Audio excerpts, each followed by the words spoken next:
Oh, I really want to see that Riven from Curry Monster Nacho because I've played with Curry Monster Nacho before, and he just spams Riven throughout all his games. So that's his one-trick pony champion. I was kind of surprised that Heart did not ban the Riven against Curry Monster Nacho.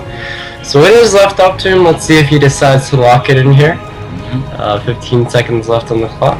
Actually, alright. Speaking of lock-ins, you can see they're moving up to Jace. Oh, they're not going to safe pick. That's a shame. I'd love to see this Riven. But speaking of good picks, I think Jet or 2Lazy97 going with that Jarvan pick really solid, and Leona. This is a really heavy tanky team fight. Oh no, are they going with the Leona Corky? Either way, this is looking to be a really solid team fight comp for Hardy's team. See, I'm a little bit surprised that that Chickstick GPA did not ban the Morgana or the Janna for themselves, because okay, so Morgana is a really good counter to Warwick. All you have to do is press E, and then you basically negate Warwick's ulti. Janna, on the other hand, is a counter to all-in kind of team comp. So if she presses R, both Jace and Warwick are pretty much useless in a team fight. So I'm pretty surprised that they didn't ban that away. But it seems like Nihardiar doesn't decide to take Janna, instead locking in that Leona. And the Cho'Gath again for Halonaut. He seems to be really liking that champion top lane. What do you think about his Cho'Gath plays? Judging from the last game against Chinese Infinity team, I don't think it went too hot for Nihardiar's team, especially for Halonaut's pick with Ignite instead of Teleport. That really negates doesn't put as much pressure as Cho'Gath could with Teleport. Like he would be able to teleport in from say Bush and just Q ulti, do tons of damage to their bot lane. Okay. And it just wreak havoc. But he likes to go Ignite for some reason. I'm not quite sure. Okay, so this Ahri pick here, I really like that because Ahri is pretty much overpowered in this patch with the overbuffed utility and the extra damage on the Foxfire. I kind of get the Malzahar ban now because Malzahar can actually do really well against Ahri, but again, I don't think any of them really plays Malzahar, so I don't know about that ban. Yeah. See, and we also see the Malphite coming out of our foul. I think that's going to be a support Malphite. Do you think so? I'm actually banking on actually, yeah, it has to be. Yeah, it has to be. Wow. Support Malphite, I have not seen that in a while. Let's see how it goes for Nihardiar. No, the other team. GPA. Thank you. Sorry, I've got my mind from Nihardiar's last game with Chinese Infinity team. Okay. Oriana. Ooh, I'm really liking Nihardiar's team comp right now. They've got this really solid. They've got two pretty tanky junglers and supports who can always all in at any point with the EQ from Jarvan into ult, and the Leona just straight up ulting. And then you have the Cho'Gath, who's pretty AP and pretty tanky. He does a good bit of damage. You have the back lines with Oriana throwing out her ball, shielding Jarvan or Leona for that ult, and Kunzi on that Lucian just doing tons of damage in the back. Alright, now if he plays, of course.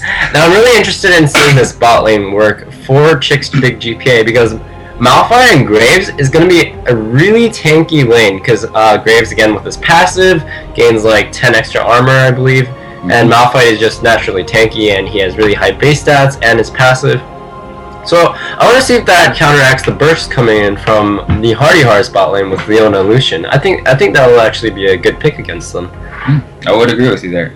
Let's see. I think just looking at their team comp, everyone seems to be running pretty standard summoners. I don't see anyone going crazy except for Halonaut going on that Ignite. Like I said, I just as a top laner, just when I play top lane, I generally prefer Teleport. Let's see how that works out for him.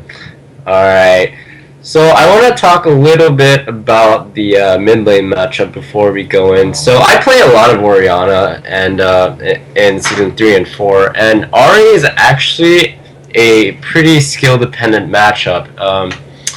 seeing as they both want Ignite, I'm assuming they want to go aggressive in lane. Just due to her overpoweredness in this patch, like I mentioned before, I would give the edge to Ahri. But if Above Singularity manages to sidestep the skill shots of Ahri, which is a little less reliable than Orianna, I think she can win the trades with her E and the extra MR she gains from that. So I wouldn't be surprised if Above Singularity actually starts Boots this game instead of Doran's to help avoid all those skill shots. Oh, that's actually a really good point. Let's see if Above Singularity will take those Boots. Although I don't know if I completely agree with this Ignite on Orianna. I know she can play two roles as a mid laner, either really aggressive, like trying to zone out your enemy with two forms of damage essentially, with the ball in one side, and then you have your auto attacks that are empowered with her passive. So it can really turn out well for Above Singularity if he plays it right. Now, I'm gonna go off on the side here and take a look at what runes Above Singularity is actually taking, because I'm actually kind of curious. You would usually run Hybrid Pen on Orianna, but I'm not sure he. Let me check. Oh, that's pretty cute. OPGG. They have a really they have a really cute what's called cover screen. Okay, we're not. So while we're waiting, we just wanted to give a shout out to Jens, the Jarvan in this game, 28297. His birthday is today, so sometime in the stream we're gonna sing him happy birthday. You don't know when, it's gonna be a surprise. Yes. So stay tuned for that. Alright, let's see what runes he's taking.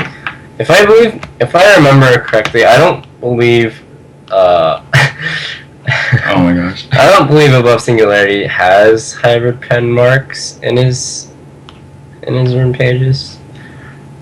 Yeah, he did take the hybrid pen. Wow. Wow.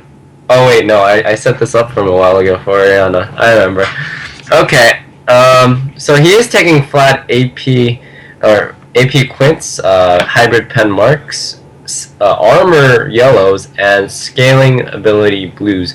So he hasn't taken any sort of MR, so he's going to be a bit squishy. Although he is Orianna, he does get the passive MR from his E, so I would have actually liked him to go scaling health on his yellows instead to go along with that MR. But the flat armor does help against minion damage, so I guess that is acceptable. Mm-hmm. And seeing that Orianna does like to auto attack a lot in lane, that armor might actually help against these minions, because I'm pretty sure most of you know, but just in case you didn't, when the only time champions will encourage aggro from minions is if it either auto attack or if there's no other targets for the minions to attack. Yep, that's true. Well, it actually goes a lot more complicated than that. I believe Riot they have like it's 5. Yeah, Riot posted like a priority hierarchy. I think it was like 7 or 8 tiers. Yeah, it was actually pretty complicated, but those are the basics. Yeah. So we do see Nihardihar running that Illuminati summoner's icon here. Do you believe that will get on the edge? At least we know they've got some strong team communication with setting up that the summoner icons with the Illuminati. Oh my god, that's just hilarious. Shout out to Nihardihar team for that. Illuminati, okay, okay. But then you see Chicks Dig GPA. They've got their summoner's icon everywhere. None of theirs are the same. Even Tater Tots, known as Tahi, is running the pyramid one. This is challenger level of coordination here. Yes. Oh my god. Okay, so I'm actually interested to see what paths each jungler will take. Warwick really doesn't give a crap about where he starts. Yeah. he can sustain wherever he goes. Draven usually likes to start bot side for that extra leash from the bot lane. We'll see how it goes. I really want to see Jarvan go for an aggressive level 3 or level 2 gank on mid lane.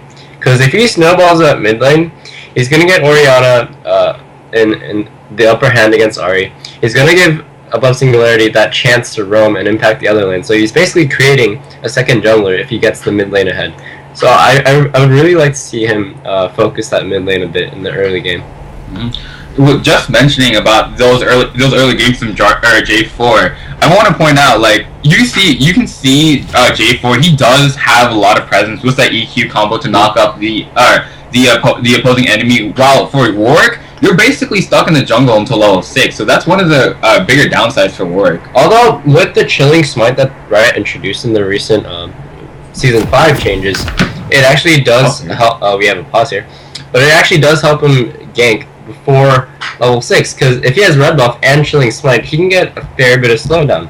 True, but I don't know. Just seeing, they'd have to like set up a pretty good gank. If he was coming around from the tri-bush from bot side, he might be able to get a good gank off. Otherwise, I do think right now this is the jungle presence is in favor for too lazy 97. All right, the game has started. We see above Singularity AFK right now. An interesting strategy. I believe they should have paused. I wonder what's going on right now. But they're actually not pausing. Okay, so we see both teams going out for the standard defensive starts. Defensive as in top laner takes the top side of the river, and mid laner takes mid, blah blah blah. You just set up this 5-point defense system and set up wards around the entrance to the jungles like they did right there. And it's a very safe start, but I don't think either team really wanted to. I actually think Nihardihar actually had a chance to start with a level 1 invade. They have the clear level 1 advantage, but they opt to go for that safe start. That's pretty good. And you can see BM from Chig's Dig GPA team calling out the invade in all chat. So, but obviously they would have a less of a chance because of the early game. You want to talk about it? Oh, okay. So above Singularity going for that crystalline flask. That kind of contradicts that ignite he brought on. That signifies he's just going to be trying to survive in lane and just sustain and get some farm. And he also picked up a ward. I wonder where he's going to place it. Is he going to place that in the Wraiths or in the... No, just right there. Oh, he placed it. Alright, kids, a little lesson about warding. If we look at the ward that above Singularity just placed, that ward is basically useless. Here's why. Because in Season 5, junglers actually take around 3 minutes 30 to clear, I believe. Yeah, that sounds about right. And they actually go back really early to get their jungle item.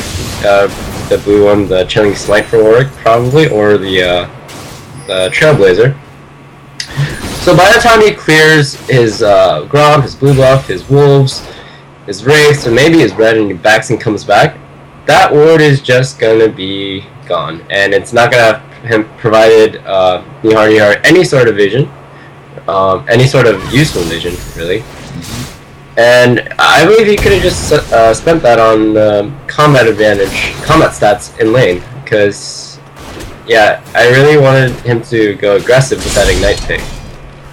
I would agree. Actually, see, one of the huge more prominent. Oh wow, Tater Tots getting that damage in. Wow, this crystalline flask actually gonna help. But like I was trying to say, one of the major problems with Orianna is her mana depletion at early levels. Using a 1 QW takes up a good chunk of her mana. So I do agree with James here, stating that he shouldn't have taken that ward. I think buying two mana pots or one extra health pot and 1 mana pot would have been much better. I'm gonna have to disagree with that, because Orianna, usually you don't want to use your skills like he's spamming it right now. No, well, you don't want to use your W until you get 2 points in it, and you don't want to use your Q to harass until you get 2 points in it, because it's actually very mana.